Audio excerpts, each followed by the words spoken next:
Hello students, welcome to Y exam B. दोस्तों, मेरा नाम है कैलाश तिवारी और आज की अपनी इस वीडियो में हम डिस्कस करेंगे अपॉर्चुनिटीज आफ्टर बीएससी एग्रीकल्चर। तो दोस्तों, हमारे पास एग्रीकल्चर में ग्रेजुएशन करने के बाद क्या क्या चांसेस होते हैं, क्या क्या हम कर सकते हैं और कितनी हमको सैलरी मिल सकती है, जो वेरियस जॉब्स हैं उसमें हम कैसे अंदर जा सकते हैं, ये अपना आज की इस वीडियो में हम डिस्कस करेंगे। तो आगे बढ़ने से पहले मैं आप लोगों को अपने बारे में बता दूं कि मैंने बीएससी एग्रीकल्चर किया है जीबीपीयूएटी पंतनगर से। उसके बाद मैंने MSc in genetics and plant breeding किया था जीबीपीयूएटी पंतनगर से ही, एंड उसके बाद मैंने बैंक ज्वाइन किया था Union Bank of India as an AFO. तो दोस्तों, आज हम देखेंगे कि बीएससी एग्रीकल्चर कितना अच्छा आपके लिए एक कोर्स हो सकता है कि जो आपके फ्यूचर को पूरा शेप दे सकता है, और वो आप कैसे उसको करें और क्या उसमें आगे बीएससी एग्रीकल्चर करने के बाद आपके पास क्या हायर एजुकेशन के स्कोप्स हैं, क्या जॉब के स्कोप्स हैं, ये आज हम डिस्कस करेंगे। आगे बढ़ने से पहले मैं एक छोटी सी चीज आप लोगों को बताना चाहूंगा, क्योंकि मैंने भी जब बीएससी एग्रीकल्चर या एमएससी एग्रीकल्चर किया है तो हम लोगों ने देखा है कि मैक्सिमम जितने एग्रीकल्चर में स्टूडेंट्स होते हैं या तो वो हिंदी बैकग्राउंड से होते हैं या फिर एग्रीकल्चर बैकग्राउंड से होते हैं। बहुत ज्यादा हमने ऐसा नहीं देखा है कि जैसे बीटेक वाला एक होता है कि बहुत ज्यादा एडवांस पहले से, वैसे स्टूडेंट्स बहुत ज्यादा नहीं होते हैं।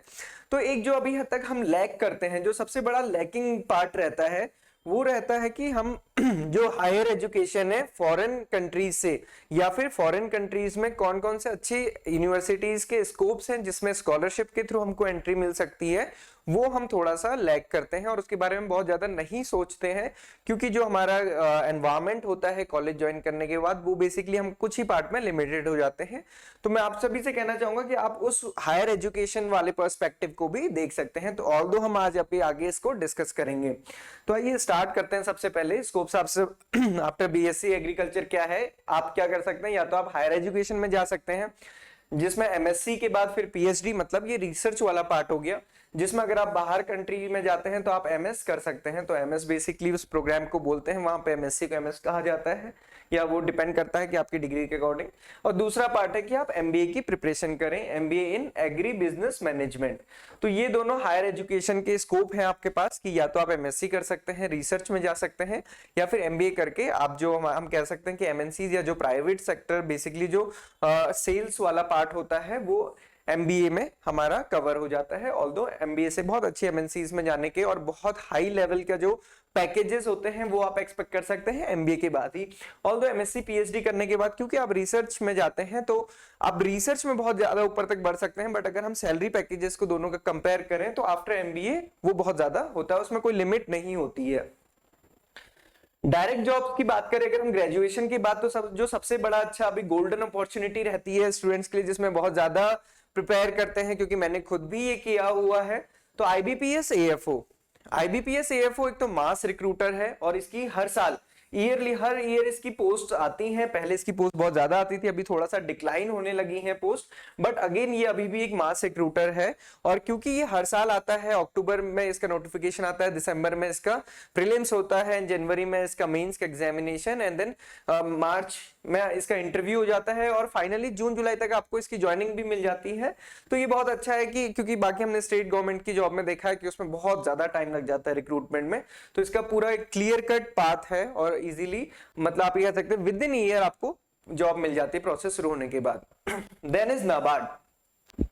नाबार्ड एक बहुत अच्छी जॉब है, बट यहाँ पे क्या है कि एक तो अभी अवेयरनेस बहुत कम है एग्रीकल्चर स्टूडेंट्स में, एक तो अवेयरनेस बहुत कम होती है और हम लोग थोड़ा अपने आप को रिस्ट्रिक्ट करते हैं। हमको ये नहीं लगता कि जो ये नाबार्ड टाइप के एग्जाम है इसको हम डायरेक्ट कंपेयर कर लेते हैं आरबीआई से, हम पहले ही मान लेते हैं कि हम ये बहुत ज्यादा इसको compete नहीं कर पाएंगे और पहले ही इसको नहीं भरते हैं। ऑल्दो इसमें अवेयरनेस बढ़ती जा रही है, उसमें कोई डाउट नहीं है, बट अगेन आप नंबर ऑफ अपीयर्ड स्टूडेंट देखें अगर लास्ट ईयर के, तो जैसे मैंने एक वीडियो में आपको बताया था, लास्ट ईयर जो एग्रीकल्चर वाली पोस्ट था केवल उसमें 2600 बच्चों ने अप्लाई किया था।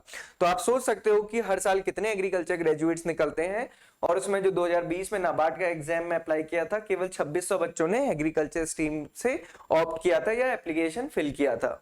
तो अगेन क्योंकि अभी इसकी पोस्ट आई है, वैकेंसीज इसकी आई हैं और इस बार एग्रीकल्चर में इसकी वैकेंसीज काफी ज्यादा हैं, 13 वैकेंसीज हैं। तो अगर आप लोग ने अभी तक नहीं इसको फिल किया है तो इस फॉर्म को जरूर फिल करें। नाबार्ड एक अच्छी अपॉर्चुनिटी है फॉर एग्रीकल्चर ग्रेजुएट्स, और आपको बहुत ज्यादा टेंशन लेने की जरूरत नहीं है उसके लिए कि उसमें हाई लेवल पढ़ना पड़ता होगा, क्योंकि सभी स्टूडेंट्स एक ही लेवल के होते हैं, सभी ने एग्रीकल्चर किया हुआ है तो सभी एक ही लेवल पे हैं।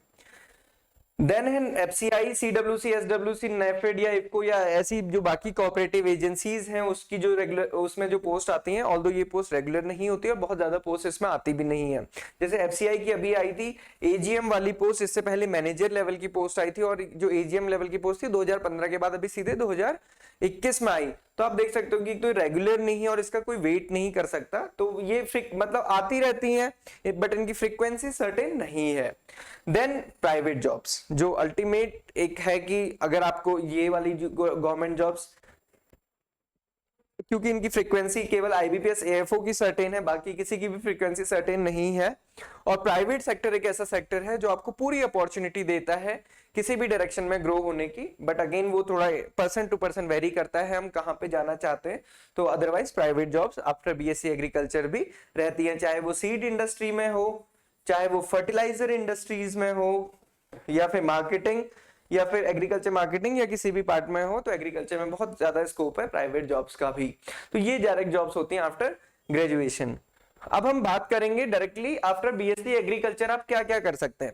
अभी हमने जनरल स्कोप देखा, अब हम बात करेंगे बीएससी के बाद आप क्या कर सकते हैं, फिर आप एमएससी के बाद क्या कर सकते हैं, एमबीए के बाद क्या कर सकते हैं, और फाइनली पीएचडी के बाद क्या कर सकते हैं। तो चारों पार्ट हम देखेंगे। तो आफ्टर बीएससी एग्रीकल्चर, जैसे नाबार्ड के बारे में तो मैंने आप लोग को बता ही दिया, तो अगेन मैं इसको फिर से फर्दर डिस्क्राइब नहीं करूंगा। आईबीपीएस एएफओ, क्योंकि ये मास रिक्रूटर है और एक टाइप की ये गारंटी भी मतलब हर किसी को होती है कि हाँ अगर हमारा आईबीपीएस एएफओ हो गया तो मुझे एक सरकारी नौकरी मिल जाएगी और फिर इजीली हमारी लाइफ सेट होगी, ये हम लोग के माइंड में रहता ही। और क्योंकि गवर्नमेंट जॉब जो होती है उसका एक अलग ही ऑरा होता है जो क्रिएटेड है अभी भी और वो चला आ रहा है। देन एफसीआई, सीडब्ल्यूसी, एसडब्ल्यूसी को ये मैंने आप लोग को बता ही दिया, क्योंकि इनकी फ्रीक्वेंसी सर्टेन नहीं है बट ये आती रहती हैं पोस्ट, ऐसा नहीं है कि वैकेंसीज नहीं आती हैं, आती हैं। देन स्टेट गवर्नमेंट जॉब्स हैं, स्टेट गवर्नमेंट जॉब्स थोड़ा सा इंपॉर्टेंट होती है। आईबीपीएस एएफओ के बाद अगर कोई दूसरी या फिर कहीं कहीं पे स्टेट गवर्नमेंट जॉब्स भी डिपेंडिंग अपॉन द स्टेट, वो मास रिक्रूटर होता है। जैसे डीडीए है, तो again Delhi development authority last year की पोस्ट आई थी बट इस बार नहीं आई, और उससे पहले भी 2 साल पहले आई थी। Assistant agriculture officer, assistant development officer या agriculture development officer, horticulture extension officer या स्टेट पीसीएस की जॉब आती हैं। तो ये वेरियस जॉब आती हैं। यहाँ पे अगर हम साथ ही साथ सैलरी को भी डिस्क्राइब करें यहाँ पे, तो आप देखोगे कि अगर आप नाबार्ड में ज्वाइन करते हैं तो ये 80 के अबव आपकी इन हैंड सैलरी होती है। 80 के या फिर आप कह सकते हैं कि 90 के तक आपकी 90 या 1 लाख तक आपकी सैलरी होती है विद अलाउंसेस। तो सबसे अच्छी जो मैक्सिमम जिसमें सबसे ज्यादा जॉब सैलरी है गवर्नमेंट में वो नाबार्ड है। देन अगर आप एएफओ की बात करें तो एएफओ में अगर आप अभी ज्वाइन करते हैं तो 40 to 45 के ये आपकी इन हैंड सैलरी होती है, प्लस 10 to 12 के आप इसमें अलग से अलाउंसेस ऐड कर सकते हैं। तो ये आईबीपीएस एएफओ की बात है। Then FCI, CWC, SWC, IFFCO, ये डिपेंड करता है अगर मैनेजर लेवल की पोस्ट है या एजीएम लेवल की पोस्ट है। मैनेजर लेवल की पोस्ट में अगेन 45 to 50 या 55 के तक सैलरी यहाँ पे रहती है। एजीएम लेवल की पोस्ट जैसे कि अभी आई थी एफसीआई में, तो वो 80 to 90 के उसमें सैलरी रहती है। तो ये काफी अच्छा स्कोप होता है जस्ट आफ्टर ग्रेजुएशन। ग्रेजुएशन के बाद अगर आप अच्छे से मेहनत करते हैं, आप अच्छे से पढ़ाई करते हैं, ईमानदारी के साथ आप पढ़ाई करते हैं, किसी भी जॉब को आप अगर निकालते हैं तो ये आपके पास ऑप्शंस रहते हैं और इतनी आपको सैलरी मिलती है। स्टेट गवर्नमेंट जॉब्स में सैलरी थोड़ा सा वेरी करती है। जैसे डीडीए की बात करें तो डीडीए में जो सैलरी है वो 40 to 45 के, या आप कह सकते हैं 40 to 45 के, 50 के तक हमको सैलरी मिल जाती है in hand, allowances extra. Assistant agriculture officer again ये वेरी करता है स्टेट टू स्टेट, ये जितनी भी पोस्ट है स्टेट टू स्टेट वेरी करती हैं। कहीं पे ये ग्रुप बी में आती है, कहीं पे ग्रुप सी में आती हैं। मोर और लेस देखोगे तो इसमें जो सैलरी का वेरिएशन रहता है वो 30K to 45K तक रहता है।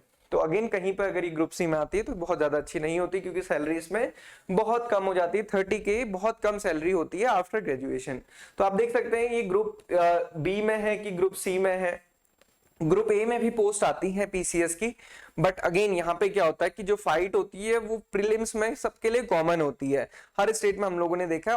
ऑल्दो इस बार जो यूपी पीसीएस है, यूपी पीसीएस में एग्रीकल्चर की पोस्ट इस बार बिल्कुल सेपरेट उन्होंने करी है, बट अगर हम देखें कई स्टेट में वो एक मर्ज कर देते हैं और फिर फेज 2 के बाद एग्रीकल्चर को सेपरेट करते हैं। तो ये अगेन पीसीएस है, तो पीसीएस तो एक बहुत अच्छी जॉब होती है जिसमें रिस्पेक्ट प्लस आपकी अच्छी सैलरी होगी। देन यूपीएससी आईएफएस है, बट अगेन आईएफएस केवल एग्रीकल्चर के लिए नहीं है, मतलब आपका अगर एग्रीकल्चर में भी सब्जेक्ट है तब आप इसको दे सकते हैं, अदरवाइज साइंस बैकग्राउंड से अगर आप हैं तो आप आईएफएस के लिए अपीयर कर सकते हैं, चाहे किसी भी साइंस के सब्जेक्ट से हो, केमिस्ट्री, फिजिक्स, मैथ्स, आपकी एमएससी बीएससी है तो आप यूपीएससी आईएफएस को दे सकते हैं। देन डीआरडीओ और डीएमआरसी, तो डीआरडीओ में भी पोस्ट आती है, बट एक तो पोस्ट बहुत कम आती है और फ्रीक्वेंसी अगेन बहुत कम है। दिल्ली मेट्रो रेलवे कॉर्पोरेशन है, इसमें भी वो कॉन्ट्रेक्चुअल बेसिस पे भी लेते हैं एनवायरमेंट साइंसेज या एग्रीकल्चर में जो वैकेंसीज आती हैं, बट अगेन इसकी फ्रीक्वेंसी रेगुलर नहीं होती है। प्राइवेट सेक्टर की बात करें, चाहे सेल्स ऑफिसर हो, चाहे असिस्टेंट मैनेजर की पोस्ट हो, सीड कंपनी में, फर्टिलाइजर कंपनी में, तो यहाँ पे जो सबसे बड़ी इंपॉर्टेंट बात होती है कि यहाँ पे कोई सैलरी का क्राइटेरिया नहीं होता है, आपकी लिमिटेशंस, मतलब कुछ भी लिमिटेशंस नहीं है, वो आप कुछ भी कमा सकते हैं डिपेंडिंग अपॉन योर कैपेसिटी, आप कितने अच्छे से काम करते हैं और कैसे एक्सेल कर पाते हैं, डिपेंडिंग अपॉन दिस आप यहाँ पे बहुत अच्छा ग्रो कर सकते हैं। तो अगेन सेल्स ऑफिसर या असिस्टेंट मैनेजर, अगर आप बीएससी के बाद देखें जो हमारे कैंपस प्लेसमेंट होते हैं तो हम उसमें देखते थे 35K से स्टार्टिंग हो जाती है, इट इज अनलिमिटेड। 90K तक हम लोगों ने कैंपस में ही देखे हैं, 35K से 90K तक के कैंपस सिलेक्शन में ही हो जाता है। Then is the plant clinic या एंटरप्रेन्योर, ये हम लोगों ने सभी ने फाइनल ईयर में पढ़ा होता है रावे प्रोग्राम के दौरान। तो प्लांट क्लिनिक आप एस्टेब्लिश कर सकते हैं अगर आप रूरल एरिया में या फिर आप ऐसी जगह पे हैं जहां पे एग्रीकल्चर बहुत ज्यादा होता है, तो प्लांट क्लिनिक या फिर एंटरप्रेन्योरशिप आप कर सकते हैं। आप अगर आपके अंदर जुनून है तो आप एंटरप्रेन्योर बन सकते हैं, उसके लिए आपकी एक रिस्क टेकिंग एबिलिटी और एक क्रिटिकल थिंकिंग वाली एबिलिटी होनी चाहिए। डेफिनेटली एग्रीकल्चर सेक्टर में एंटरप्रेन्योरशिप का भी बहुत ज्यादा स्कोप है, क्योंकि हम सभी को पता है जो फूड प्रोसेसिंग इंडस्ट्री है वो अभी उसकी जो अंदर क्या कह सकते हैं हम कि जो पावर है या जो हमने अभी तक बिल्कुल भी उसको एक्सप्लोर नहीं किया है, तो अगर एग्रीकल्चर स्टूडेंट्स उसको एक्सप्लोर करेंगे तो डेफिनेटली उसमें कुछ ज्यादा ही बेनिफिट होगा। आप लोग देखते होंगे, हम लोग को फेसबुक या फिर यूट्यूब में हम कई बार देखते हैं कि बीटेक करने के बाद स्टूडेंट ने ऑर्गेनिक फार्मिंग की या फिर हाइड्रोपोनिक्स या फिर इनलैंड फिशरीज इसमें कुछ काम किया और एक्सेल किया, तो क्यों ना एग्रीकल्चर स्टूडेंट ऐसा करें।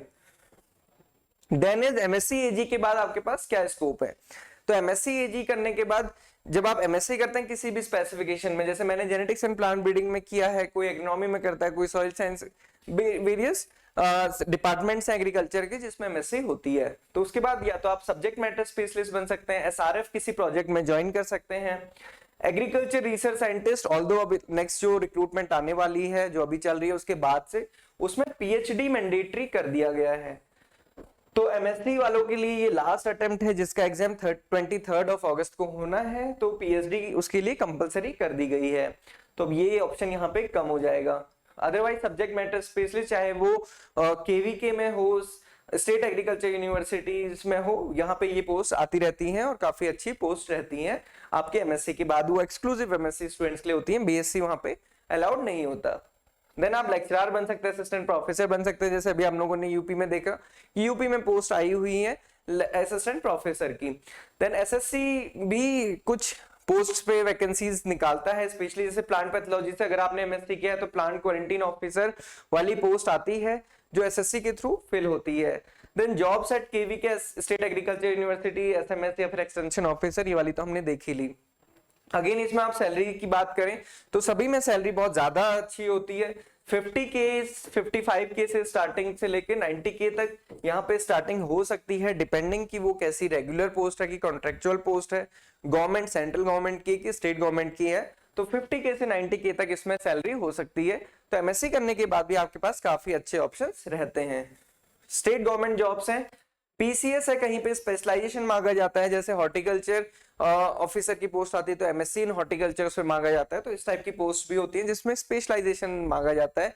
जैसे रेशम विभाग में कुछ पोस्ट आती हैं तो जिसमें एंटोमोलॉजी से एमएससी की डिमांड की जाती है, तो इस टाइप की कुछ होती हैं। या फिर जेनेटिक्स एंड प्लांट ब्रीडिंग में सीड सर्टिफिकेशन एजेंसी में जो वैकेंसीज आती हैं उसमें जेनेटिक्स एंड प्लांट ब्रीडिंग या फिर एग्रोनॉमी से आपका एमएससी होना चाहिए। तो अगेन इसमें भी काफी अच्छा स्कोप है।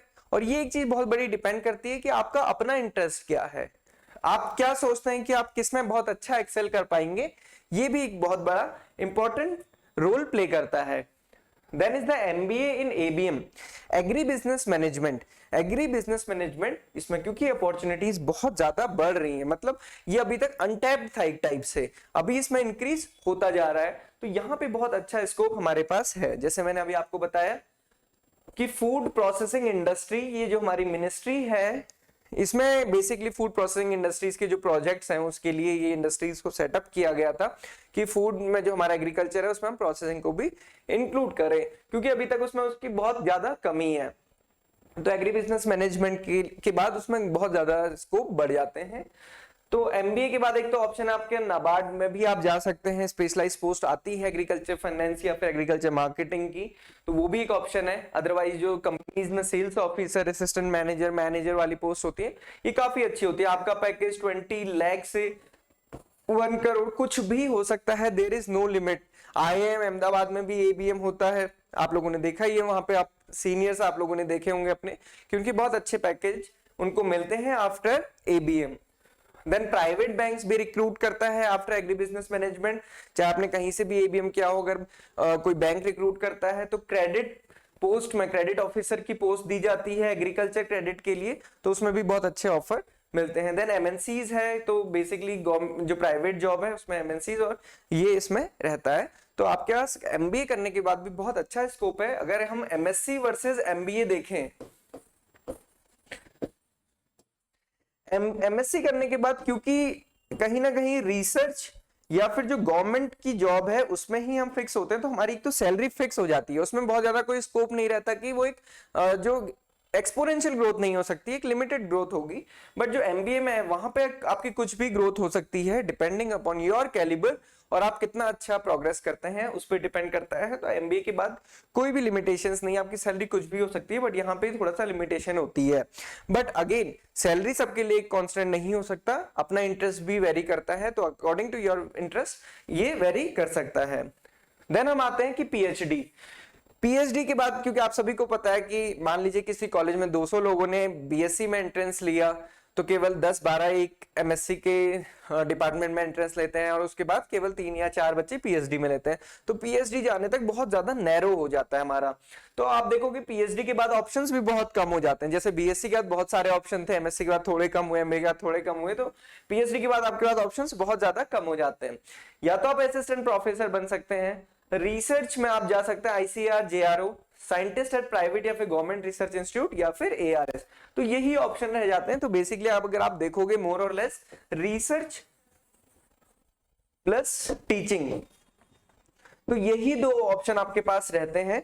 ऑल्दो अगर हम इसमें सैलरी की बात करें तो सैलरी इसमें बहुत अच्छी होती है, ऐसा कोई मनी कोई कांस्टेंट नहीं होता कभी साइंटिस्ट के लिए, और क्योंकि वो डिवोशन साइंटिस्ट का रिसर्च के प्रति होता है, तो मतलब आप कह सकते हो कि उसके एम या ऑब्जेक्टिव जो उसने सोचा है किसी भी पीएचडी करने के बाद, वो बहुत ज्यादा ऐसा भी नहीं होगा कि ह्यूज मनी अर्न करना है, क्योंकि अगर वो होता तो वो पहले ही एमबीए की तरफ डाइवर्ट हो जाता। तो अदरवाइज फिर भी सैलरी आप एक असिस्टेंट प्रोफेसर या रिसर्च ऑफिसर ज्वाइन करते हैं तो 60K से वो स्टार्ट होती है, 60K to 90K हो सकती है, डिपेंडिंग कि अगर कोई बहुत अच्छे इंस्टीट्यूट में ज्वाइन करता है तो सैलरी उसमें और ज्यादा अच्छी हो सकती है, क्योंकि सेंट्रल गवर्नमेंट की जॉब कहीं बहुत ज्यादा रहती है। एआरएस में सेंट्रल गवर्नमेंट की जॉब है, सेंट्रल एग्रीकल्चर रिसर्च इंस्टीट्यूट्स में जॉब्स मिलती हैं, तो ये इसमें सैलरी काफी अच्छी होती है। तो पीएचडी के बाद भी अच्छे ऑप्शंस होते हैं, बट अगेन डिटर्मिनेशन और जो आपका हार्ड वर्किंग है ये यहाँ पे बहुत ज्यादा नेसेसरी है, बिकॉज आप सभी को पता है एआरएस में कंपटीशन काफी है। ऐसा नहीं है कि स्टूडेंट कम है तो कंपटीशन नहीं, कंपटीशन अगेन वहां पे बहुत ज्यादा है। सिमिलरली असिस्टेंट प्रोफेसर की वैकेंसीज एक तो रेगुलर नहीं आती है, एंड अगेन उसमें फिर से कंपटीशन होता है। वहां पे आपके पास कितने रिसर्च पेपर है, आपका कैसा एक्सपोजर रहा है, आपकी एमएससी या पीएचडी में कैसे थीसिस रही, कितने रिसर्च पेपर, आपका क्या क्या एक्सपोजर है, वो सारा कुछ डिपेंड करता है। तो ये ऑप्शन आपके पास पीएचडी के बाद रहते हैं। तो बेसिकली इसको हम समराइज कर सकते हैं, ये यहाँ पे ग्रेजुएशन एंड देन इसके बाद पोस्ट ग्रेजुएशन एंड पीएचडी है। तो आप देख सकते हो ये हमने समराइज किया है, बीएससी एग्रीकल्चर, एमएससी और पीएचडी एमबीए करने के बाद आपके पास क्या क्या जॉब ऑप्शंस रहते हैं। तो दोस्तों नाबार्ड जो कि हमने अभी अपने कई बार डिस्कस किया, चाहे वो यूजी करने के बाद, बीएससी एग्रीकल्चर, एमएससी करने के बाद या एमबीए करने के बाद आप नाबार्ड के लिए अपीयर हो सकते हैं। तो हम लोगों ने नाबार्ड के लिए IXMB ने ऑनलाइन कोर्स लॉन्च किया है और इस बार हमने एग्रीकल्चर के लिए भी ऑनलाइन कोर्स लॉन्च किया है। तो अगर आपको किसी भी प्रकार की कोई गाइडेंस की रिक्वायरमेंट है तो आप विजिट कर सकते हैं IXMB.com। और साथ ही साथ IXMB में आपको मॉक टेस्ट फॉर नाबार्ड बिल्कुल फ्री मिल जाएंगे। तो आप नाबार्ड के लिए मॉक टेस्ट अटेम्प्ट करना ना भूलें। आपको free mock test, full length free mock test based on the new pattern of NABARD, वो अवेलेबल है IXMB की साइट पे, आप जरूर विजिट करें। और अगर किसी को ये पीडीएफ चाहिए तो पीडीएफ का लिंक आपको डिस्क्रिप्शन बॉक्स में मिल जाएगा, वहां पे आप जाके इसको डाउनलोड कर सकते हैं। सो स्टूडेंट्स, अगर आपकी कोई भी क्वेरी है तो आप वो लोग पूछ सकते हैं। आपका किसी भी प्रोफेशन से लेके या फिर किसी भी स्कोप से रिलेटेड, अपॉर्चुनिटी से रिलेटेड कोई भी डाउट है तो आप हमें जरूर पूछें, हम ट्राई करेंगे आपको रिस्पॉन्स करने का। एंड लाइक एंड सब्सक्राइब करें हमारे एग्रीबी चैनल को, जो स्पेशली है एग्रीकल्चर एंड कंसेप्ट रिलेटेड के लिए। साथ ही साथ एग्रीबी हमारा टेलीग्राम चैनल भी है, जिसमें हम एग्रीकल्चर से रिलेटेड करंट अपडेट्स या फिर पीडीएफ या और बाकी सारी जो नॉलेज या सब्जेक्ट मैटर है वो हम पब्लिश करते रहते हैं। तो आप उसको जरूर ज्वाइन करें। किसी भी क्वेरी के लिए आप कमेंट बॉक्स पे कमेंट कर सकते हैं, साथ ही साथ टेलीग्राम चैनल ज्वाइन करना ना भूलें। So this is all for today. आपकी कोई भी क्वेरी है तो विदाउट एनी हेजिटेशन आप जरूर पूछें। So this is all for today and thank you for joining us. Have a good day ahead.